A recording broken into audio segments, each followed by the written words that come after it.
안녕하세요, 여러분. 저는 팔레스타인에서 온 리나입니다. 만나서 반갑습니다. First of all, it's an honor to be here today speaking about hope and resistance through art. So when we talk about international conflicts, we often think of statistics, politics, and violence. But behind these are the lived experiences of people, especially young people, children, and women, who continue to find ways to survive, to resist, and to create hope. In Palestine, women have always stood at the front lines of this struggle for life and dignity. They are not only mothers and caretakers, but also farmers, educators, freedom fighters, and cultural keepers.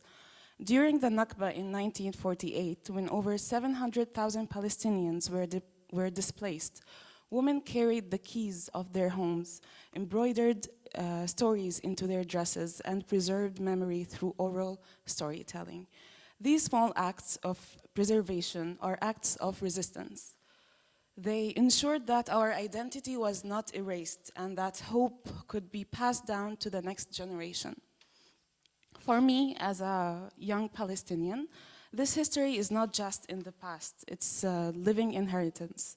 And I believe that art is one of the most powerful ways we can carry this inheritance forward. Art is a memory, it's resistance, and a way to connect generations and to imagine beyond oppression. So,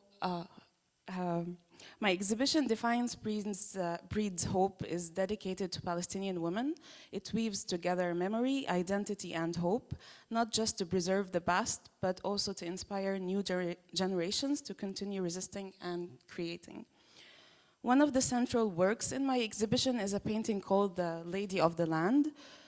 She wears the traditional Beit Lahem thobe, richly embroidered, but her face is absent. This facelessness is intentional. She's not one woman, but all women. She embodies the mothers, the grandmothers, the daughters, and the sisters who carried memory across generations. Her facelessness also speaks to countless unnamed women who shaped our survival, yet were never recognized in history books. She's at once sorrowful, carrying the weight of the Nakba, but also luminous, a keeper of traditions and a symbol of continuity. Palestinian women used embroidery as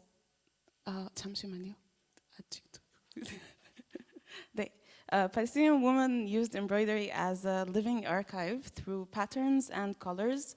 They documented the flowers, the animals, the landscapes of each city and village. Each stitch carries a geography, a story, and a memory.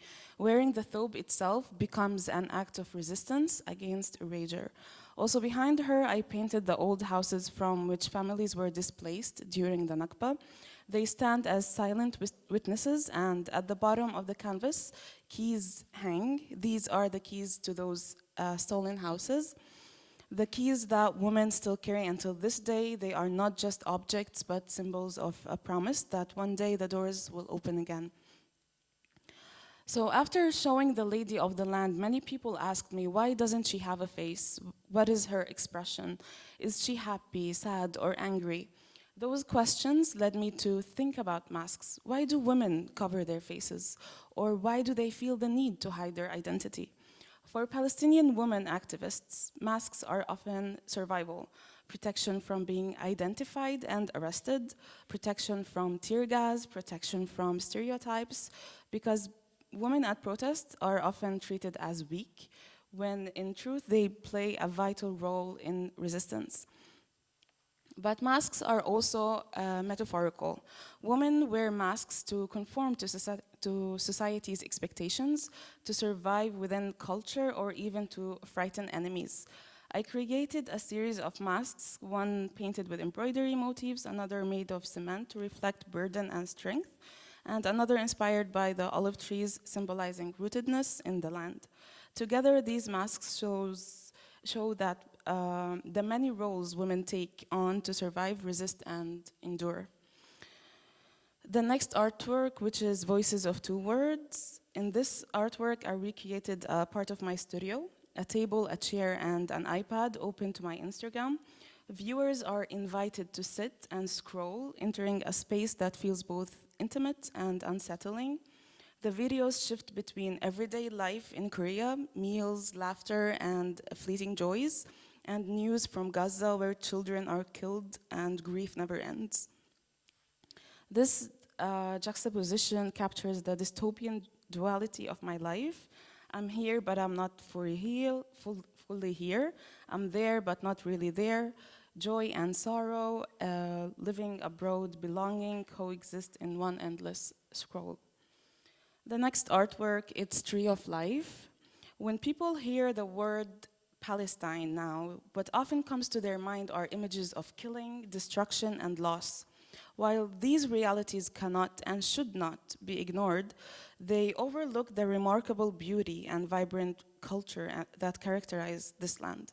Tree of Life aims to serve as a reminder of the profound love we have to our land, Palestine, and its heritage. The artwork consists of different sized wooden canvases arranged to create a visual representation of the Tree of Life embroidery pattern in Palestine. Each canvas showcases a distinct city, such as Haifa, Jaffa, Hebron, Jerusalem, Gaza, and Bethlehem, depicting the unique elements that define each city. This includes iconic buildings, traditional food, local wildlife, crafts, historical sites, and photos of prominent Palestinian women artists. To further encapsulate the distinctiveness of each city, I incorporated string art in various embroidery patterns. As these designs differ from one city to another, Tree of Life celebrates the rich diversity of Palestinian culture, inviting viewers to appreciate the resilience and beauty that flourish within these cities. The next artwork, it's chained voices. It's a series of photographs that narrate a story, beginning with the Nakba Day, where I hold the key of return, a symbol of our longing for home. One photograph captures my reflection in a mirror, illustrating how Palestinians are often mirrored through specific narratives and propaganda. This image confronts the stereotypes imposed upon us, such as the idea of a land without people for a people without a land, emphasizing our struggle to assert our identity amidst constant misrepresentation.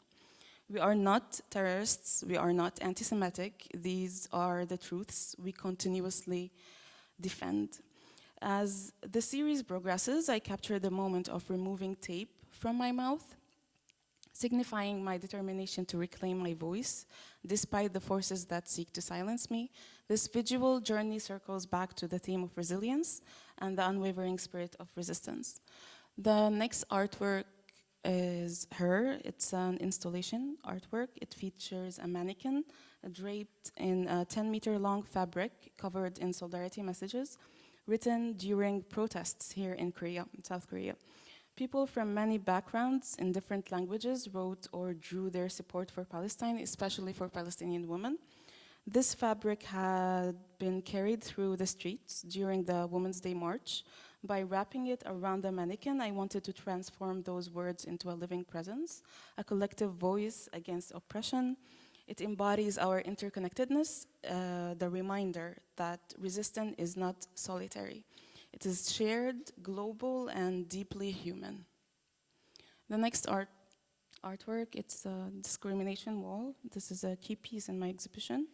It's a cement installation referencing the separation wall in Palestine. The wall is not only a physical barrier, but also a canvas for voices that refuse silence.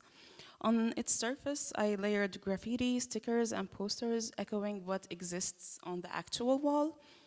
Portraits of martyrs, words of resistance, and powerful artwork created by both Palestinian artists like Taqi and international artists like Banksy.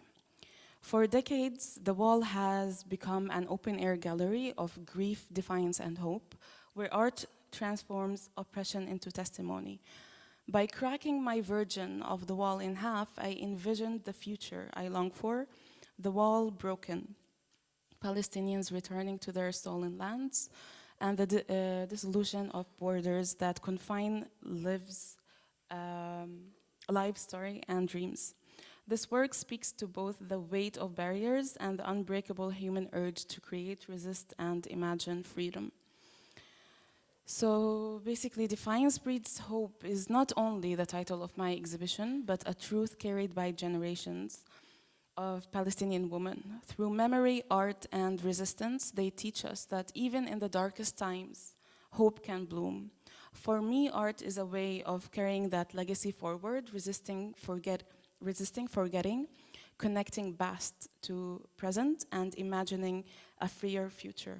So I leave you with this thought. Walls can be cracked, silence can be broken, and through our collective defiance, hope will always find a way to bloom. Thank you. 감사합니다.